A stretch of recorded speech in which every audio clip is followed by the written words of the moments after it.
Contextualizo. El desánimo puede llegar de un minuto a otro. Wow. El desánimo no necesita límite de tiempo y que mañana te desanima. No, Reinaldo, el desánimo puede tocar la puerta de cualquier casa, de cualquier persona, en un minuto. ¿Serio? Este pueblo viene de ganar una batalla, de pelear una batalla, y al otro día o a los 2 días dice que camino por el desierto, el pueblo se desanimó.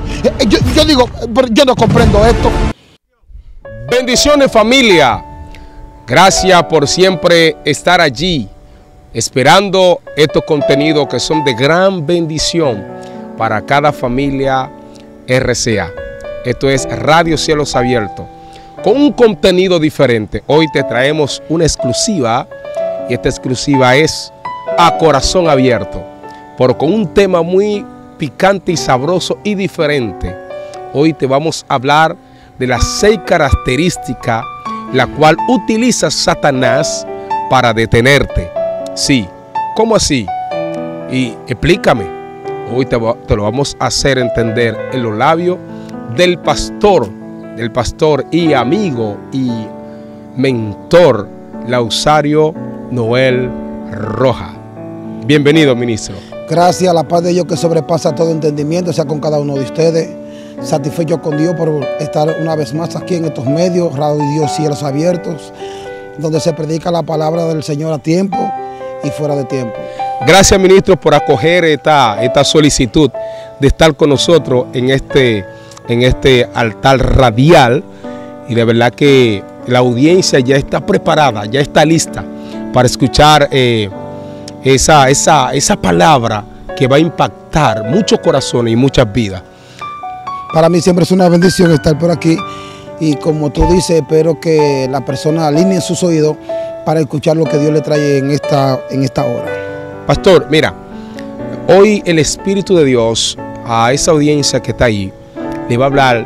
Son más características, pero hoy quisimos traer las 6 características la cual utiliza Satanás para detener a un hombre o a una mujer de Dios, de llamado, de ministerio, marcada por Dios. Así. Y queremos iniciar con la primera característica. Como tú dijeras, si nos ponemos a mirar o nos ponemos a calcular, podemos encontrarnos un montón de características que utiliza el enemigo para tratar de detener a un hombre o a una mujer de Dios. Pero en esta ocasión el Señor nos puso en el corazón a hablar sobre 6 características que utiliza el enemigo, Satanás, o como usted lo quiera llamar, para tratar de detener o para tratar de frenar un hombre o una mujer de Dios.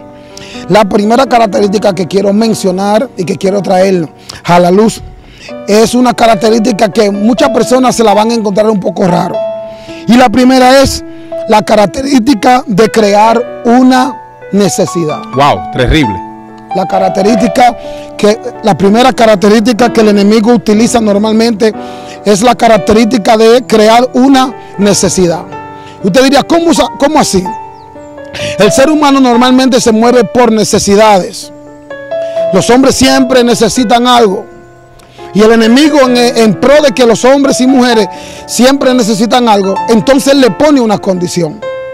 Por ejemplo, podemos mencionar el caso cuando Jesús se encontraba en los 40 días de oración, en los 40 días de ayuno, y Cristo habla en Mateo su capítulo 4, versículo 3 al hombre, y dijo, y vino el tentador y le dijo, si eres hijo de Dios, di a esta piedra que se convierta en ¿qué? En pan. En pan. Lo primero que el enemigo le presenta a Jesucristo es una característica de necesidad. Primero porque Cristo tiene 40 días, o va para 40 días y 40 noches ayunando, y por consiguiente tiene que tener hambre. Cuando una persona, un hombre de Dios, normalmente tiene una necesidad, esa necesidad viene acompañado de una duda. Wow. Porque una de las cosas que hace el enemigo es poner una duda en una necesidad que tiene Jesucristo. Por eso dijo, si eres hijo de Dios, le pone el apelativo de duda, di a esta piedra que se convierte en pan. Y ahí mismo le plantea la necesidad. ¿Sabe por qué, Reinaldo? ¿Por qué? Porque una vez que Cristo convirtiera esa piedra en pan, o se dejara tentar del enemigo y convirtiera la piedra en pan, esa misma piedra ya convertida en pan se iba a convertir en su primera necesidad. Wow, muy fuerte. Entonces, una de las estrategias que utiliza el enemigo, una de las características que utiliza el enemigo para frenar a un hombre de Dios, es la característica de crear necesidades que a veces realmente el hombre no la necesita en el momento, pero una vez creada la tiene que usar. Por eso entonces dice, si eres hijo de Dios, convierte esta piedra en pan, y lo normal que le iba a decir luego es, cómetela. Dice, entonces el diablo le llevó a la ciudad y le dijo, lánzate. Le está diciendo, le está creando otras necesidades. ¿Necesidades qué? De cobertura, Reinaldo. Wow. Si eres hijo de Dios, demuéstrame que tú eres hijo de Dios, que en verdad tú tienes esa cobertura. Y si Cristo se dejara engañar buscando la necesidad de él mismo demostrar que tenía esa cobertura, se iba a subir a lo más alto y se iba a lanzar. Entonces, la primera característica, el primer señalamiento que utiliza el enemigo según este estudio de hoy es crear necesidad, y esa necesidad por consiguiente va a crear ciertas dudas que te van a llevar a hacer lo que naturalmente no debe de hacer un hombre de Dios. Wow, tremendo. Wow, es que esta enseñanza yo sé que va a ser y ya está siendo de impacto, claro, para mucha gente. Y queremos pasar porque sabemos que la gente está esperando ya la segunda característica y queremos que el pastor siga, no queremos detener. Ok, quiero mencionar la segunda característica, y no la segunda por ser menos importante, sino porque se lleva un cronograma. Okay. La segunda característica es que el enemigo provoca distracción. Así es. Si el enemigo no logra distraerte, entonces tampoco va a lograr desenfocarte. Wow. Como único el enemigo logra distraerte es cuando se roba tu atención. ¿Sabía una cosa? Repíteme esto. Si el enemigo no logra distraerte, entonces nunca va a lograr robarse tu atención. Para él poder robarse tu atención, segundo, robarse la atención de Dios en tu vida, él va a provocar una distracción. ¿Y que hay distracción? Acción y efecto de desenfocarse del blanco para ponerlo en otra cosa. Una vez te desenfocas del blanco, entonces no hay una ubicación clara del norte que tú quieres trazar. Por eso el enemigo logra, y si logra distraerte, provoca distraerte, como dice Nehemías su capítulo 4. Cuando Sanbalá y Tobías oyó que estaban reconstruyendo. Ajá. No dice Reinaldo construyendo, dice reconstruyendo, o sea, acción y efecto de volver a construir. Wow. Cuando Sanbalá y Tobías se dieron cuenta de que los hebreos estaban en una reconstrucción, construyendo la muralla de Jerusalén, se enfurecieron.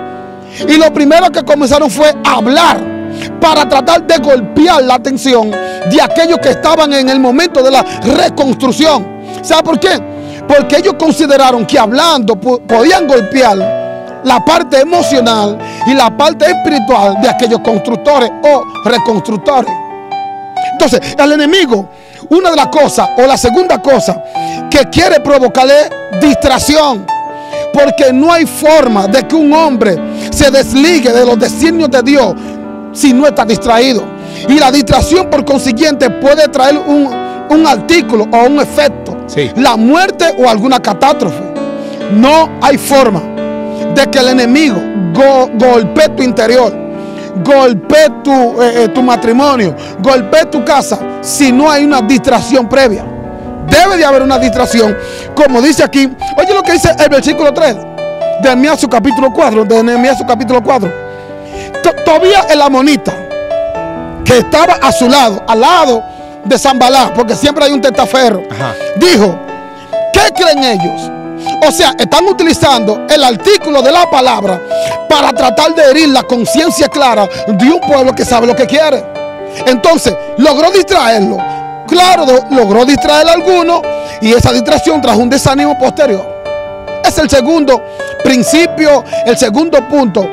Cuidarse de la distracción, porque si el enemigo logró colocar una distracción, logró minar tu sitio, tu lugar. Wow, terrible.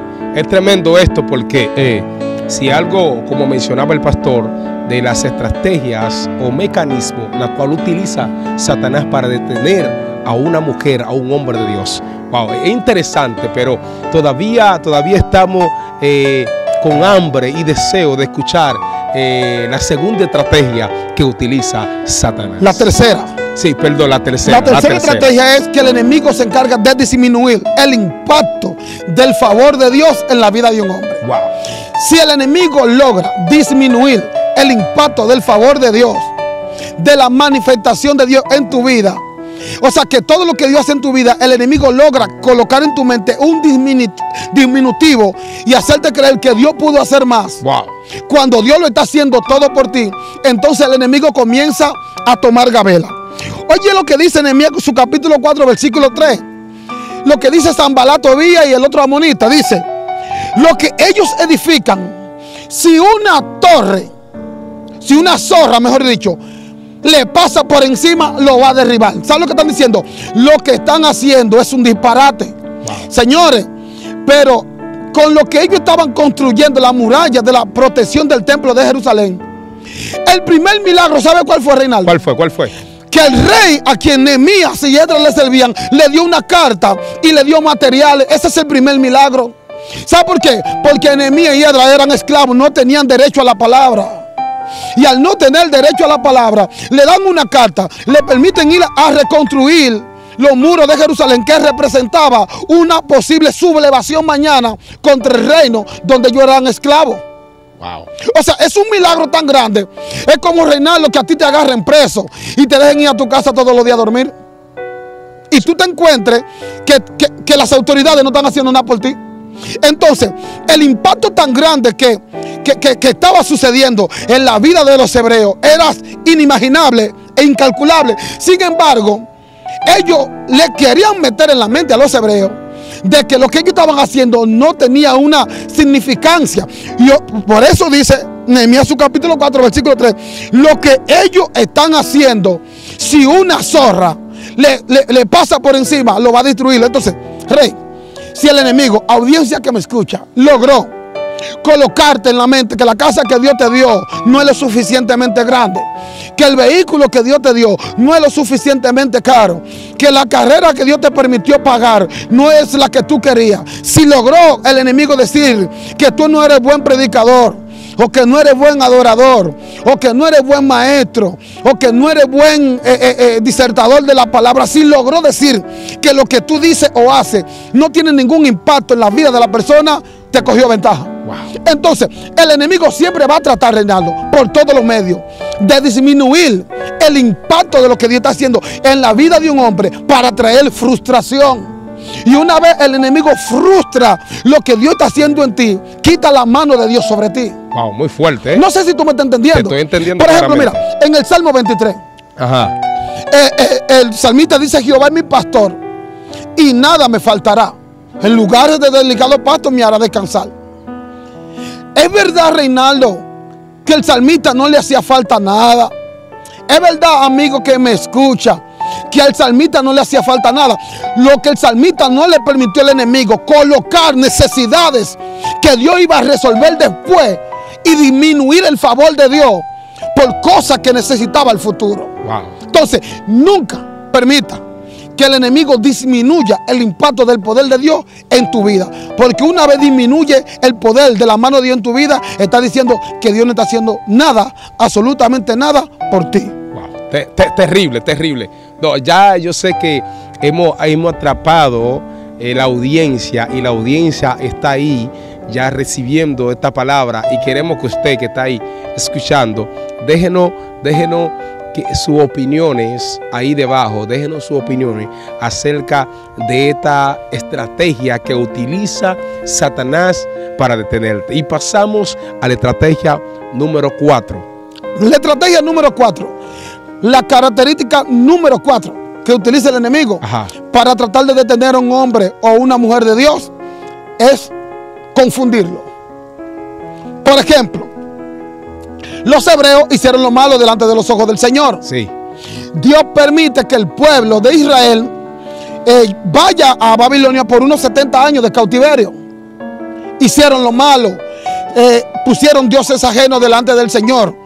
Rey, lo que correspondía para el pueblo de Dios era arrepentirse, no justificarse.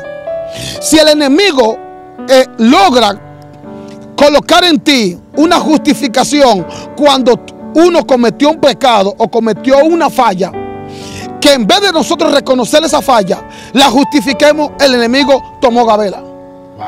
Ellos están, escúchame, ellos están en Babilonia. Ajá. Por pecados cometidos, por idolatría cometida, por fornicaciones cometidas. Sin embargo, en el Salmo 137, ellos dicen en el versículo 1, junto a los ríos de Babilonia, allí nos sentábamos y aún llorábamos, acordándonos de Sión. Sobre los sauces en medio de ella colgamos nuestras arpas. ¿Saben lo que el enemigo le estaba colocando en la mente? Que ellos no eran merecedores de lo que estaban pasando. ¿Lo merecían, sí o no, Reinaldo? Claro. Habían puesto dioses ajenos delante de Dios. Sin embargo, los babilonios le decían, pero canten que cuando ustedes estaban en Jerusalén, cuando ustedes estaban en Israel, ustedes cantaban mucho coro, sí. Cántenlo ahora. Entonces el enemigo le colocó en la mente a los hebreos, ¿para qué van a cantar si están en una tierra extraña? Rey, yo pregunto, ¿cuándo más se debe de cantar? ¿Cuándo está en tribulación? Lógico. El enemigo le hizo creer a ellos que la tribulación era circunstancial a no adorar al Señor. Wow. Y no es así. Mientras más prueba, mientras más situación, entonces demuestra de que esto está hecho. Ellos colgaron las arpas y dijeron, no vamos a cantar, no vamos a tocar, no vamos a predicar, no vamos a adorar. Confusión. Si el enemigo logra confundirte, por ejemplo, si una persona perdió una casa o perdió un carro o le robaron el motor por cualquier cosa, lo que prosigue es darle gracias al Señor. ¿Sabe lo que trata el enemigo? ¿Qué trata? De decirte que Dios no es lo suficientemente bueno contigo. Porque si Dios fuera lo suficientemente bueno contigo, hubiese cuidado de tu propiedad. Wow. Entonces, si el enemigo logra decirte Dios no estaba ahí, Dios no está de tu lado, Dios no te acompañó, y eso que tú estabas orando, y fue en una iglesia que te robaron el motor, y eso que tú no robabas como algunos compañeros del trabajo, si logró el enemigo colocar confusión en tus decisiones con relación a Dios, te ganó la ventaja. Así, escúchame, hermano y amigo que tal vez está pasando por situaciones difíciles. Voy a decirlo más fuerte, caóticas.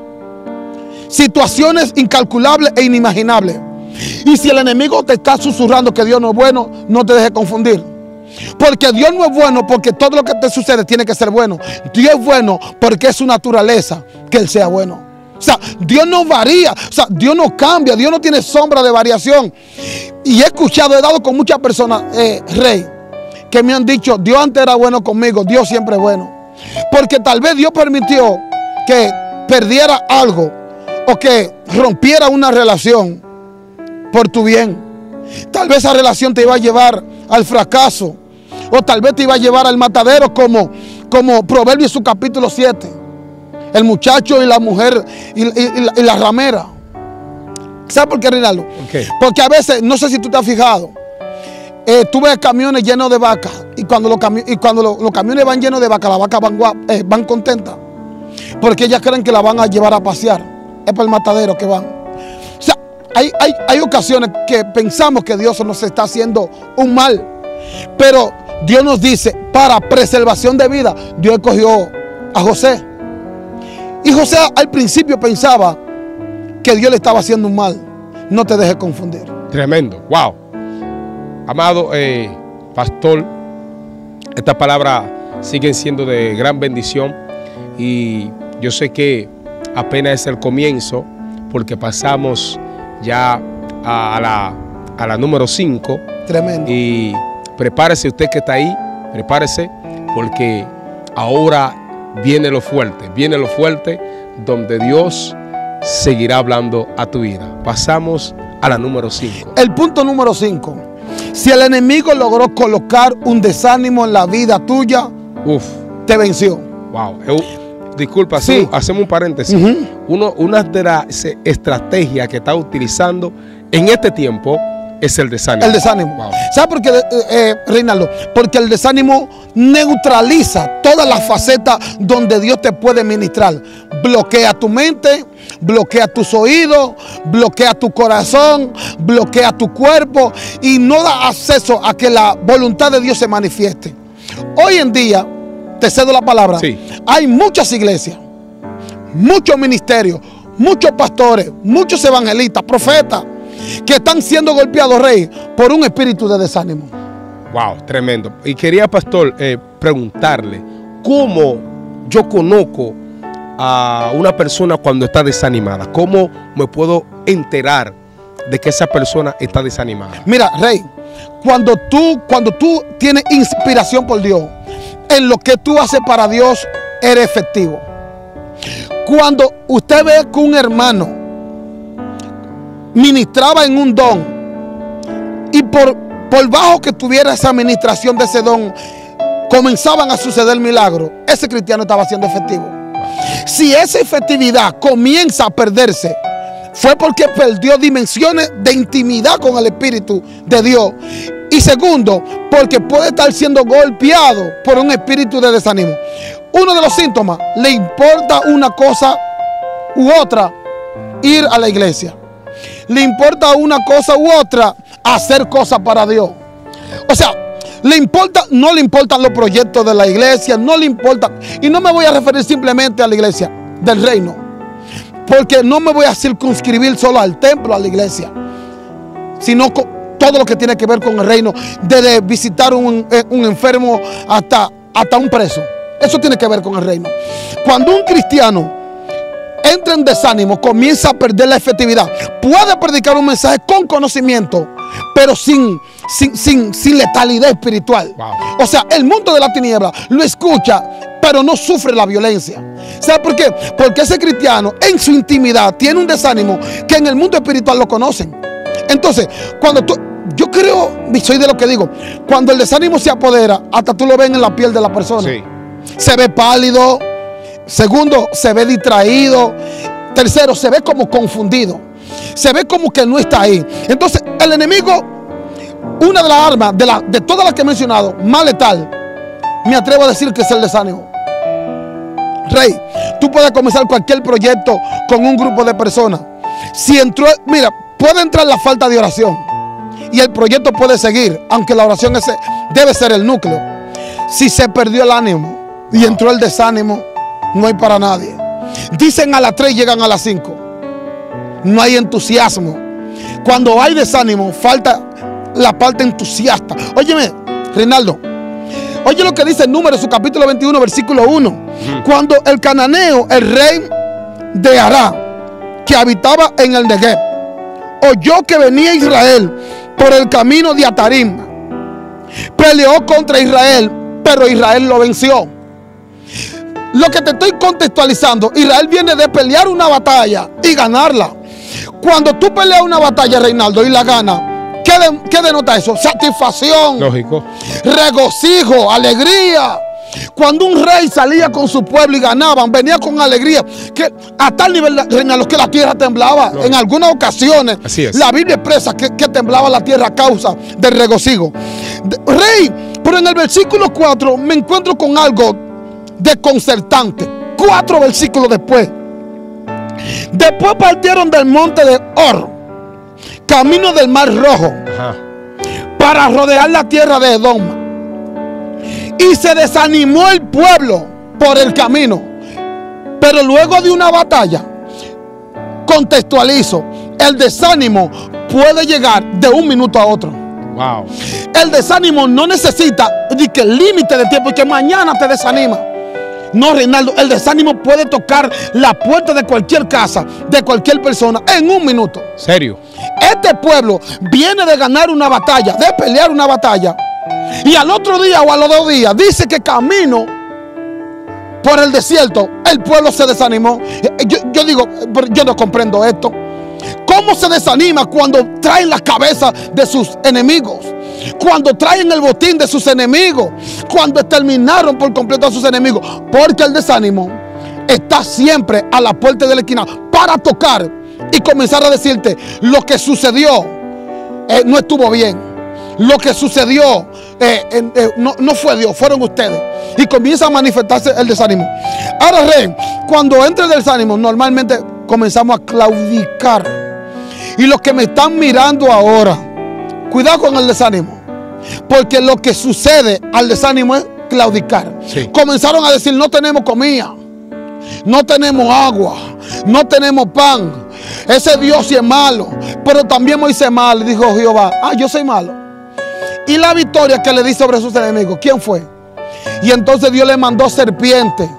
Y las serpientes comenzaron a picar a todos los desanimados. ¿Por qué? Porque el desánimo trae juicio. Si sientes que un espíritu de desánimo quiere entrar a tu vida, quiere entrar a tu corazón, repréndelo. Porque normalmente el espíritu de desánimo trae consigo claudicación. Dios no es bueno conmigo, Dios ha sido bueno con todos mis amigos. Yo veo que todos mis amigos prosperan, yo no prospero. Pero Dios te viene bendiciendo con salud. Dios te viene bendiciendo con hijos. Que lo más grande que puede tener una persona es la reputación. Pero cuando el desánimo llega, rey, nosotros olvidamos todos esos favores y la maravilla que Dios ha hecho con nosotros. Wow. El desánimo es problemático. El pueblo se desanimó y los que no murieron por causa de la batalla, murieron por causa de la serpiente. Tremendo, wow. Es interesante, ese es el punto número 5. Y pasamos al punto número 6. La gente que está allí, prepárese porque ahora viene lo más poderoso para su vida. Porque el punto número 6 es el punto de la conclusión a este conversatorio. Ya. Mira, el punto número 6, esto está fuerte. Porque el punto número 6 es el pecado de rebelión o espíritu de rebelión. Si el enemigo logró colocar en tu corazón un espíritu de pleito y de rebeldía, te va a detener. Hay varios tipos de rebeldía. No podemos rebelar contra las esposas nuestras, contra nuestros hijos, contra el gerente. Pero lo que sigue esa rebelión, Reinaldo, es la rebelión contra Dios. Wow. Rey, la mayoría de los cristianos, la mayoría, más del 90% de los cristianos, estamos rebelados. O nos hemos rebelado con vuestras esposas, o con vuestros hijos, o con vuestros parientes, y para colmo de males, contra Dios. La mayoría de nosotros no predica, Reinaldo, en contra del espíritu de rebelión. Porque normalmente el espíritu de rebelión pasa por desapercibido y viene en un papel de regalo que se llama Yo tengo la razón. Wow. ¿Me explico, Reinaldo? Explícate. ¿Cuál fue el mandato que Dios le dio a Saúl? Ve a Amalek, mátamelo de teta. Los que caminan, los que no caminan, la vaca, la mátamelo a todos, ráelo de sobre la faz de la tierra. ¿Qué hizo Saúl? Mató lo que él quiso. Sin embargo, no se paró a pensar que se estaba rebelando contra Dios. Porque el espíritu de rebelión normalmente viene en un papel de regalo que dice yo lo hice para Dios. O en segundo caso, yo creo que lo hice bien. Y Dios no quiere que tú creas que tú lo haces bien. Dios quiere que tú sepas que lo haces bien. No sé si usted me está entendiendo. Lógico. La mayoría de nosotros nos hemos rebelado contra Dios bajo el argumento yo creo que lo estoy haciendo bien. O en segundo, es para Dios que yo lo estoy haciendo. Y si lo hago para Dios, lo debo de hacer por encima de cualquier cosa y de todo mundo. Se llama rebelión. Oye lo que dice el primer libro de Samuel, su capítulo 15, versículo 23. Porque como pecado de adivinación es la rebelión. No, tú no me has entendido. Lógico. Óyeme, yo te pregunto, ¿me pudieras tú mencionar el pecado más fuerte que existe sobre la faz de la tierra? Es la idolatría. Wow. El pecado más grande que hay sobre la faz de la tierra es la idolatría. Rey, si yo adultero en contra de mi esposa, adultero contra mi propio cuerpo. Cuando yo soy idolatra, estoy idolatrando en contra del mismo Dios. O sea, si yo cometo un pecado, una fornicación o un adulterio, no lo estoy cometiendo en contra del mismo Dios. Sin embargo, el pecado de adivinación o de idolatría es el único pecado que afecta directamente a la persona de Dios. Por eso es que Dios lo aborrece, porque trata de suplantar la posición de Dios para poner un Dios que ni existe. Entonces, ¿qué acontece? El pecado de adivinación o el pecado de idolatría es un pecado que Dios aborrece. Sin embargo, el único pecado que se parece al pecado de adivinación o de idolatría es el pecado de rebelión. Tremendo, wow. Oye lo que el Señor, lo que Samuel le dice a Saúl. Porque igualito que el pecado de idolatría o de adivinación es la rebelión. O sea, tú y un brujo son igual. Dios mío. Entonces, cuando a nuestra vida consciente o inconscientemente entra el pecado de rebelión, señores, ese pecado nos va a destruir. Quiero contextualizar sin la intención de extenderme mucho. Dice, porque como pecado de adivinación es la rebelión, y como ídolos, oye Reinaldo, y como ídolos e idolatría, el infringir. En la versión Reina Valera de 1960 dice, porque como pecado de adivinación es la rebelión, y como ídolo e idolatría, la obstinación. Normalmente una persona que se revela es obstinado. ¿Y sabe lo que es la obstinación? Que no toma consejo, por más que le demuestre que por el camino donde va es incorrecto. Hay personas que tú se lo puedes pintar como tú quieras, Reinaldo. Ellos son obstinados y ellos son rebeldes. Voy a culminar aquí. Por cuanto tú desechaste la palabra de Jehová, Él también te ha desechado para que no reine. ¿Por qué? Por rebelde. La rebelión trae destrucción. Antes de la caída, dice el proverbista, viene la altivez. Así es. Que es sinónimo de rebeldía. Y aquí el versículo 24 hago mi conclusión. Entonces dijo Saúl a Samuel, yo he pecado, he quebrantado el dicho de Jehová y tus palabras, porque temía a mi pueblo. Señores, se justificó. Tú que me escuchas, normalmente el pecado de rebelión trae consigo justificación donde no debe de justificarte. Y comienza a decirle a la persona, porque no fue tan grave lo que cometí. Porque Reinaldo lo hizo peor y Dios no lo mató. Justificación. Es verdad que David pecó más que Saúl, pero el dueño del negocio es Jehová. Si él quiso perdonar a David y condenar a Saúl, ¿quiénes somos nosotros para presentarle a Dios? Entonces, el punto número 6, o la característica número 6, que utiliza el enemigo para detenerte, para frenarte, para confundirte, es el pecado de rebelión. Wow, tremendo, tremendo. Tremendo. Gracias al ministro y pastor Lausario Noel Rojas. Esta enseñanza va a marcar a muchas vidas. Tremendo. Vamos a decirlo, ya ha marcado muchas vidas. Aleluya. Y queremos que esa gente que están escuchando, usted que se mantuvo ahí hasta el final, que usted pueda dejar su comentario, que usted pueda compartir con alguien esta poderosa enseñanza que ha sido de gran edificación, y deje su comentario para nosotros poder leer ese comentario y también su petición, para nosotros poder también leer su petición, y comparta con alguien. Pastor, un mensaje final a esa audiencia que está ahí. Sí, como dijéramos al inicio, puede haber otro tipo de características. Te auguro que te cuide hasta de ti mismo. No pongas tu esperanza en ti, ponla en el Señor.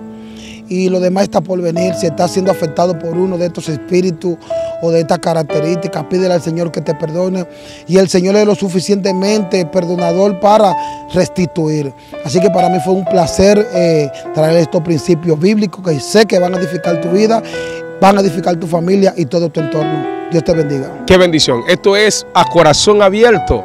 Bye bye. Bendiciones.